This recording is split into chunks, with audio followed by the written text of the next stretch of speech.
Hi all, Dr. Clark here again for Fish and Wildlife. Today, uh, we're going to talk about Aldo Leopold, his later years. Okay, so if you remember the previous lecture, I ended with Aldo Leopold moving from being the manager of Carson National Forest in northern New Mexico and moving from there into the Forest Products Laboratory in Madison, Wisconsin.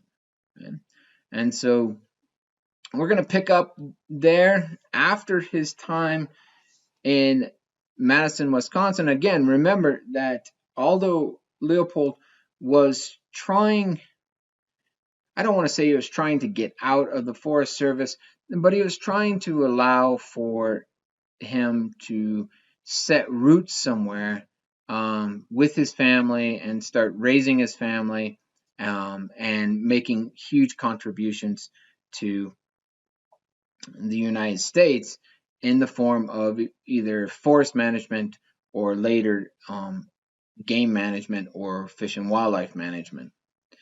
So let's kind of jump into this.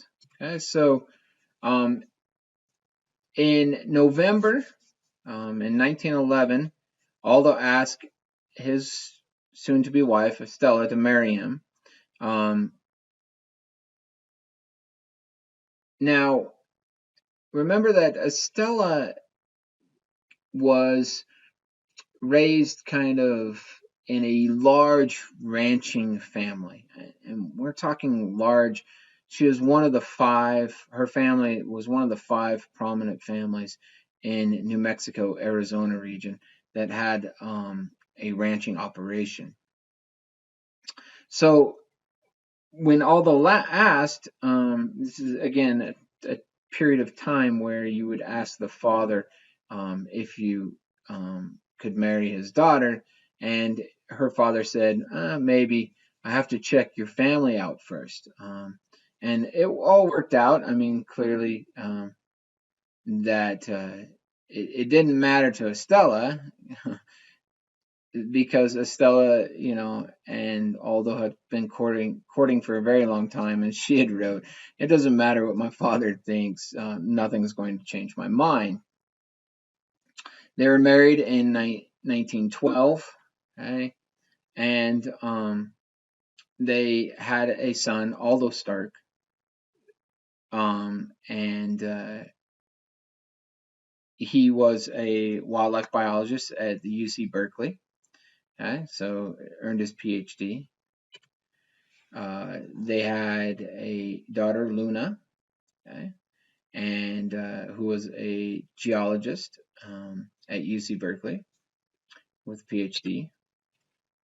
They had a conservationist named Nina, okay,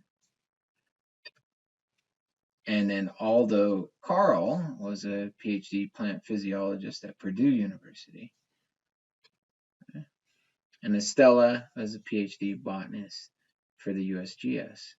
Okay, so Aldo and Stella were very prolific in populating universities with educated children, um, to say the least. And a lot of that really comes from Aldo's teaching. I'm not trying to take anything away from Estella. Stella was a very brilliant woman and kept Aldo in his place, but it was Aldo Leopold's teaching that really drove his children to seek out education and try to make,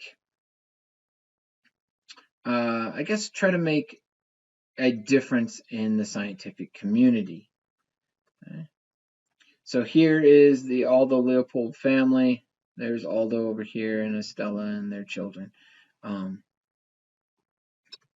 okay. Now, so I want to bring up something that is kind of important, and it's very well. I think it's very important uh, that you understand that sometimes in life you have to. pursue your dreams. So again, like I said before, Aldo originally started out, he was interested in forest management. He did that. Okay. He, was a manager. He worked up the ranks, etc. And then he moved to the forest laboratories. But then after a while at the forest products laboratory in Madison, he decided that he needed to pursue his dream. And his dream was to start surveying the game of north central United States. And so he would go out and he would survey, and he took time off from work. He actually kind of retired, you could say. And he took time out, and he would just go out and he would survey regions. And he'd survey regions for different species. So here's a survey map of ruffed grouse and spruce hens. Okay, and he surveyed all these regions, okay, to find out, okay, well, what county are they in? Okay, and what's the population like in those regions? Are they breeding in those regions? Are they are they staging in those regions? What's going on? Is the populations up, down, etc.? And we're talking about huge amount of work, a tremendous amount of work, that this man went out and basically did by himself for multiple years. Okay?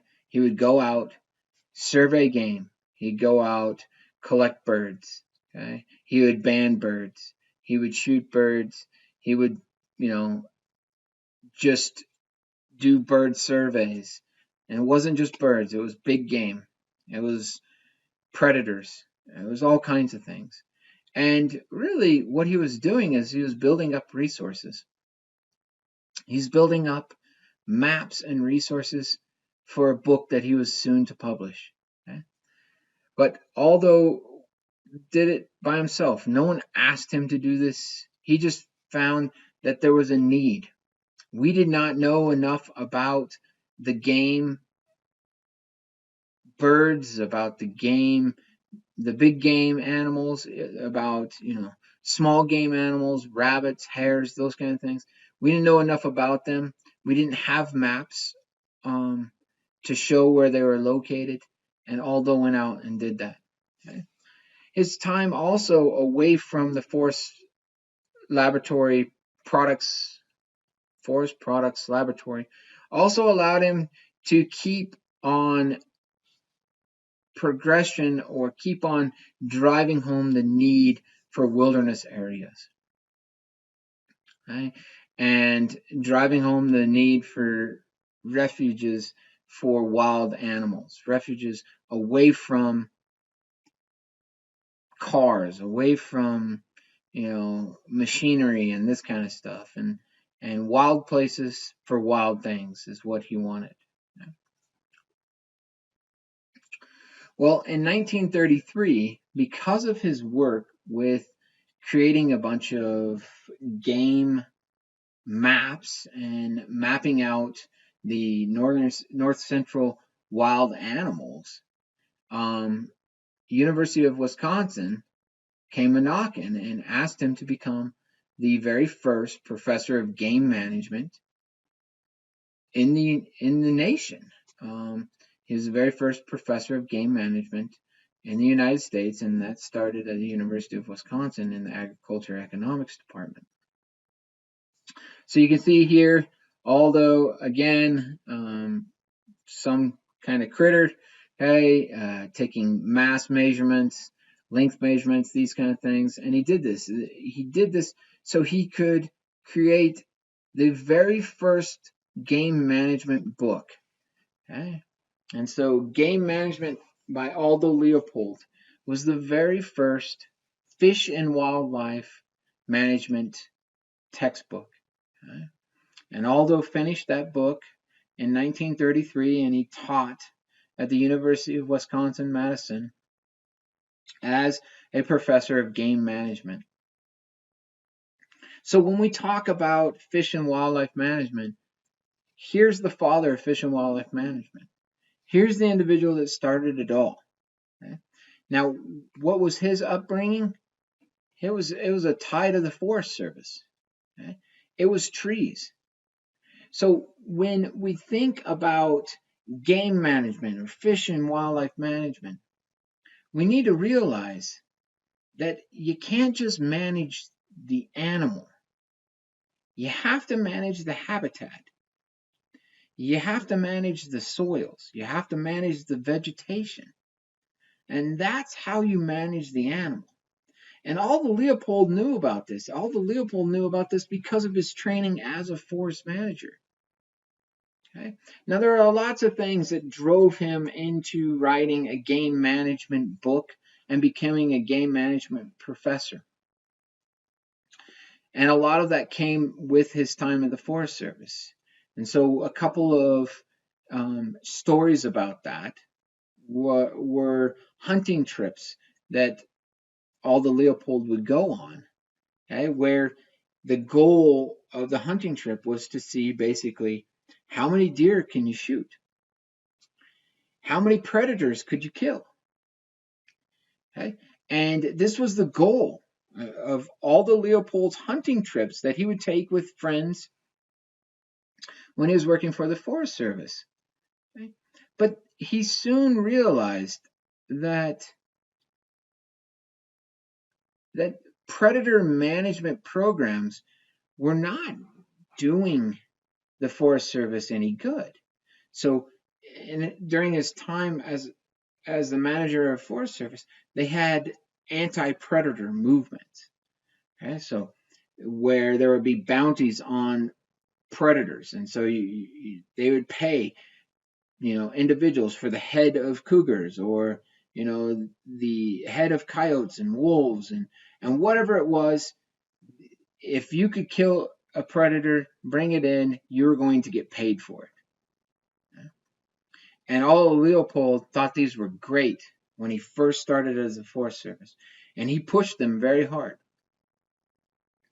and utilized them often. But then it wasn't until later on, after these predator removal programs had been going on for 5-10 years, that Aldo Leopold started to see what it was doing to the landscape, what it was doing to the region, and he realized that more game, more deer, more elk, more rabbits, whatever it might be, more birds is not necessarily a good thing. Okay? That the animals, the ungulates, the deer, the elk, etc., after having been around these programs and having all the predators removed, the deer populations were out of control. The elk populations were out of control. The rabbit populations were out of control. And the vegetation suffered. And then the deer population suffered. And the elk population suffered. Okay? So those were some key hunting trips that he would go on that he would realize, wow, with no predators around, it's sure a different landscape. And humans can't be the predator because they're not good at choosing the one that's sick. They're not good at choosing the one that's injured. They're good at choosing the biggest one or the one that that's standing out in the open and that they have a shot at. Okay? So he realized early on that was a problem. Okay? The other piece was a interesting piece that he writes about in his book Sand County Almanac. If you have not read this book and you're planning on going into game management, you need to read this book. Okay? It's very poetic, which, as myself, coming from myself, I really don't like. I'm not much into poetry, but he writes about a moment where he shot a wolf in this book. Okay, and let me see if I can find it real quick.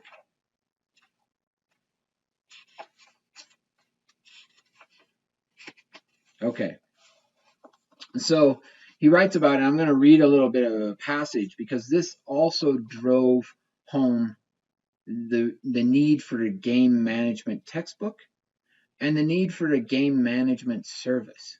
Okay? So even though Fish and Wildlife or Fish and Game or whatever the states want to call themselves, game management, whatever it's called in each individual state, it didn't exist when Aldo Leopold was a professor of game management. That really kind of started that field. He realized early on that there was a need for it, and so I'll read a little passage of this, and you can see that this is also one of the reasons why he felt we needed game management. Okay, so he said basically him and his partner at the time or friend at the time were eating lunch on a cliff, and they saw some wolves running around in the valley. Actually, they saw them moving across the water, and so they were swimming across a river. And at first, they thought it was a deer, but then they realized, oh wait, these are wolves, and so they started shooting at the wolves because at the time that was their job. That was part of their job, is to control for predators. And he had shot a wolf, either he did or his partner did.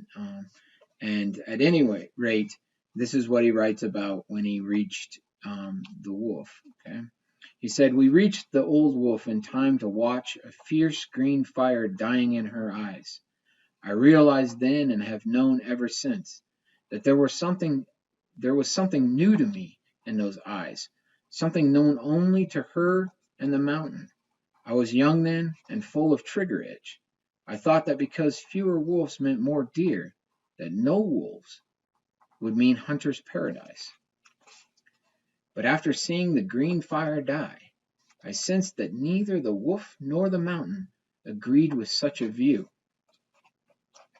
So he goes on throughout the book and writes about different situations that he found himself in and the need for game management. But I would argue that probably that moment where he shot the wolf and he goes down there and it was still alive, he realized that predator control like this, it's not good. It doesn't work, and that more deer is not the answer. More deer is not hunter's paradise. Okay? A good ecosystem, a balanced ecosystem, is hunter's paradise. Okay? And so when he wrote his book on game management, that's what he wrote it for, is managing an ecosystem, not managing a species. There's a very big difference. Apart from that, as he was working at the University of Wisconsin, he also started the Arboretum there. And so his goal was to bring back the native plants, bring back the native prairies. And so they have one of the largest regions of native prairie at the University of Wisconsin. And you can go there and collect seeds and spread seeds to your property, your land, that kind of thing. So you can try to enhance and increase the amount of native prairie all over. But also it was used for research purposes. Okay? And so the Arboretum really allowed individuals to see, well, okay, these are the native plants. How do the native insects interact with each other? Are you bringing back these things back into the ecosystem? What's it doing to the soil? What's it doing to the nutrient load, etc.? Okay. And in 1949, Sand County Almanac and Sketches Here and There, the book I just showed you, was published. Now, Aldo Leopold never saw the publication of Sand County Almanac. It was in review in 1948 when Aldo Leopold died. Okay, so he died of a heart attack while he was fighting a wildfire on his neighbor's property. Okay, and so one thing that I want to talk about is Aldo Leopold. Not only was he very poetic and wrote about what he felt was the right thing for people to do, he also would be the first to tell you that if you're going to write about it, if you're going to comment on something, then you need to be willing to do something yourself. So he did. So he bought this old shack, basically a large chicken coop. Okay, he bought this old shack for very little money, and he restored the land. He replanted the trees. He removed the weeds. He removed the barbed wire fences and restored it to what he deemed a native landscape. Right? And that's one of his passions was to, hey, look, if we're going to buy a piece of land, then you should be the manager of that land, and you should manage that land so other organisms can benefit from you owning that land. Okay? And so he'd often write about owning a piece of land, living on it without spoiling it. Okay? And you need to do that by managing it for everything, not just for one species or like one crop or something like that. He thought that we should manage it for the betterment of the ecosystem. And now Aldo Leopold is buried next to his wife Stella, and that's kind of the story of Aldo Leopold. Okay, but it doesn't really stop there, because Aldo Leopold's words and his passion live on. Right? Most people have heard of Aldo Leopold, and that's not because during his time he was really famous. Actually, he became much more famous during the 60s and 70s, during kind of what we call the hippie movement, okay? Or during the living free movement. People picked up Sand County Almanac and realized that Aldo Leopold knew what we were doing to the landscape in the 30s, in the 20s, okay? And we still hadn't made any changes. Okay? It was still just as poor, if not even more poor, in the 60s and 70s. We hadn't learned from our mistakes. And so Aldo had wrote things like this: I'm glad I will not be young in a future without wilderness. Okay? And this was in regards mainly to Wilderness Act, into the wilderness areas. Okay? He was afraid that we wouldn't have wilderness areas. Okay? We wouldn't have these areas where wild things and wild places could be found. So he wrote quotes about that. He also wrote a quote: conservation is getting nowhere because it's incompatibility with our Abrahamic concept of land. We abuse land because we regard it as a commodity, belonging to us. When we see land as a community to which we belong, we may begin to use it with love and respect. He did not accept that Forest Service land, okay, BLM land, which came later, okay, Fish and Wildlife land, state lands, government lands. He didn't accept that that should be considered a commodity, but rather a community, and we should manage it for the betterment of the ecosystem, not for one product.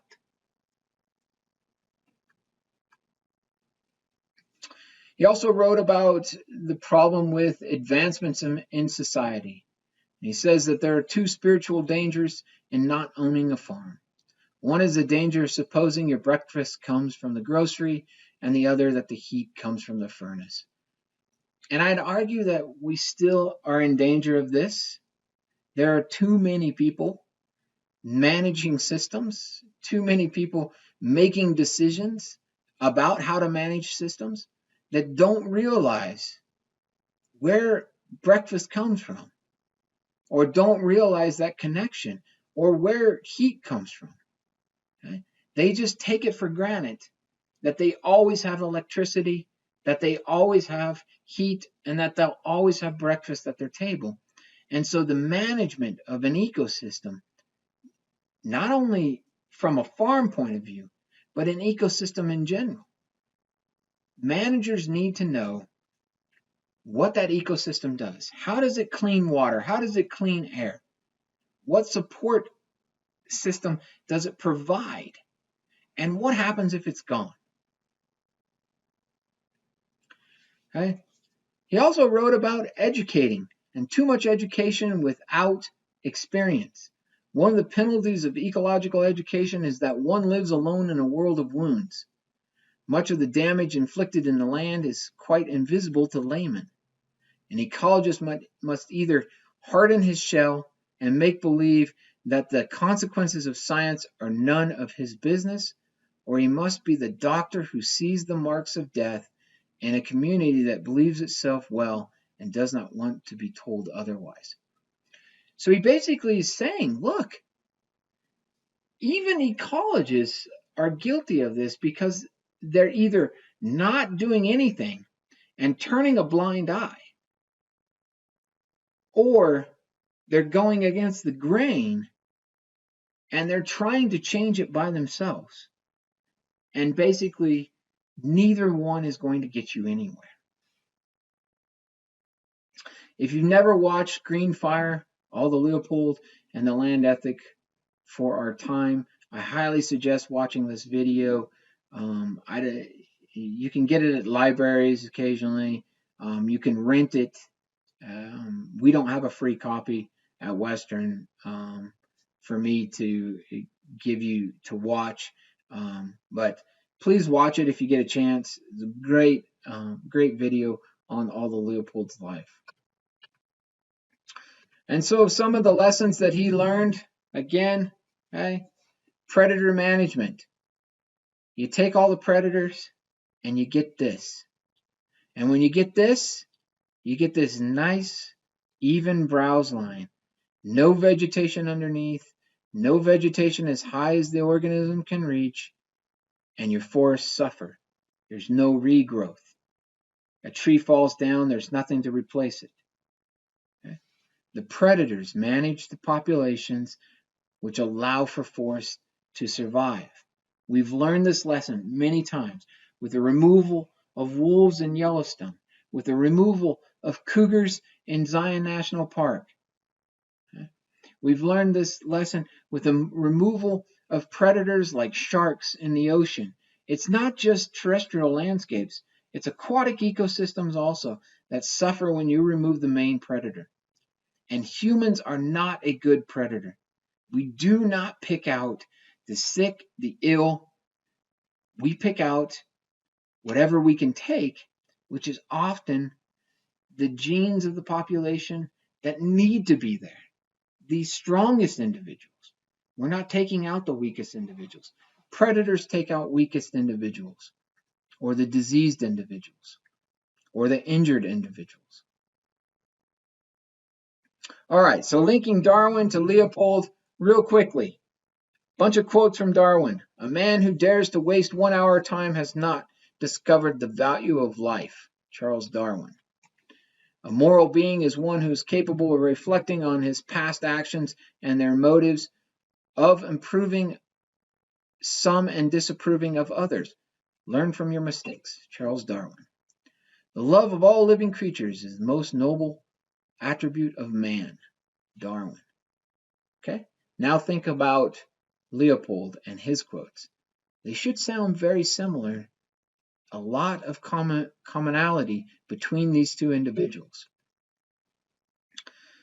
Okay? Aldo Leopold. The last word in ignorance is the man who says of an animal or plant, what good is it? Ethical behavior is doing the right thing when no one else is watching, even when doing the wrong thing is legal. Leopold. A thing is right when it tends to preserve the integrity, stability, and beauty of biotic community. It is wrong when it tends otherwise. Okay? Now, I just want to say that Aldo Leopold and Charles Darwin started a revolution, started a group of individuals that came after that have really evolved and made wildlife management. And we'll talk about some of these individuals, okay? Like, the Rosemary and Peter Grant, who studied the Galapagos finches and discovered that, hey, species can change within a human's lifetime, that evolution is not millions of years. It doesn't take millions of years to change a organism, that we can change organisms quicker than that. And we know that. Okay? Other individuals who studied evolution of pocket mice and other things in lava flows, we'll look at them. The evolution of bird song in urban environments. Okay, we'll look at that. The evolution of soapberry bugs with different invasive species being entered into an ecosystem. The evolution of the curl on rams, okay, that hunters have driven, okay, that the curl won't go past the eye no more in most populations, okay, and then even the evolution of humans, okay, the importance of learning where our ancestors came from, okay, because ignoring evidence is ignorance. Okay? All right, so with that, when we come back, I'm going to talk about populations. I'm going to talk about population management and how we calculate population sizes and changes that occur within a population. Next.